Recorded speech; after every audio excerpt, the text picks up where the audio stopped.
So this is a little update on the build of my son's ride-on car. He's had it for 2 years now. I've been doing some small things, blah blah blah. Always waiting for equipment, always waiting for material, always trying to work around the limitations of the tools I actually had. But now, since I got the milling machine and I managed to start doing some stuff, things are starting to get together a little bit. Yeah, have a look, see what you think. Feel free to post comments, suggestions. I think you're gonna like what comes up. So this is the undercarriage of the car. As you can see, these rotors comes from one of those pocket bike things. I've machined those aluminum brake caliper holders with my new CNC. And you have these bicycle wires that go up to a really powerful servo that's in the front end of the car. Let me first demo how it looks. Basically, this is the braking servo on top of the remote, and I can basically just lock up the front wheels and they're fucking not going anywhere versus going somewhere. There's the servo for it. It's should be safely secured at some point, but that's the way it looks right now anyway. So it basically just parallel pulls both of the wires at the same point, and it does like a weight distribution between them. That servo is actually 100 kilos it pulls. So it's like if it breaks, if it pushes the brake, it will break. There's no question about that. Those front wheels will not move any further at all. So I'm actually quite happy with that. Another thing that's not really covered or that I haven't mentioned is the ESS Dual Plus system that I mounted in here. So once you start to control up, this is some F12 thing. I can let me just disconnect this so it doesn't just piss off with me.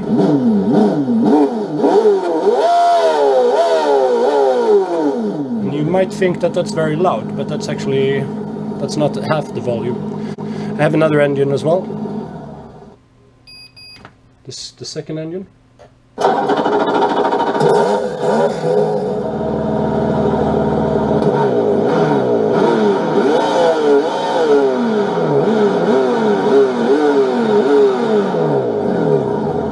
Pretty sure the neighbor is super happy about that. You know? Isn't that sexy? I think my son will be super happy with all of this. A few child diseases that needs to be sorted. All these switches are just like randomly tossed in there. I want to put an emergency switch on the back. I want to wire up the brakes so that you actually have a real brake panel as well, so you can actually override the servo and just hit the brake to actually stop it when it drives under the passenger control. Right now everything is controlled by this. I got this 8-channel controller.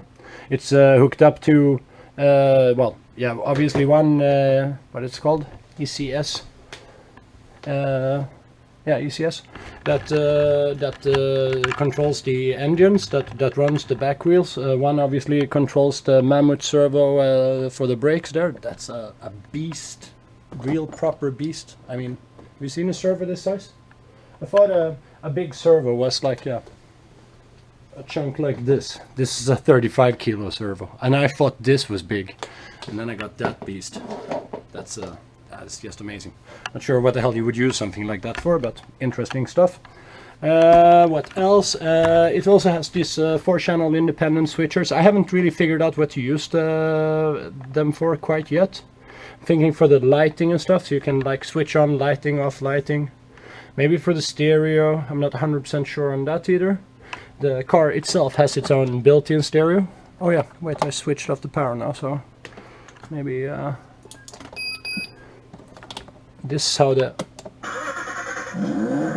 so it has this built-in bullshit stereo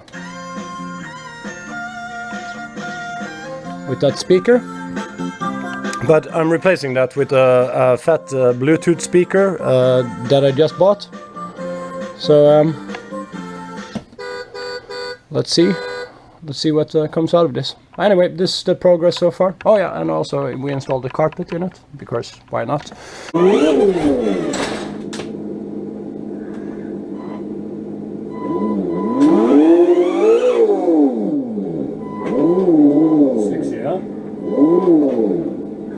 lock up the front wheels.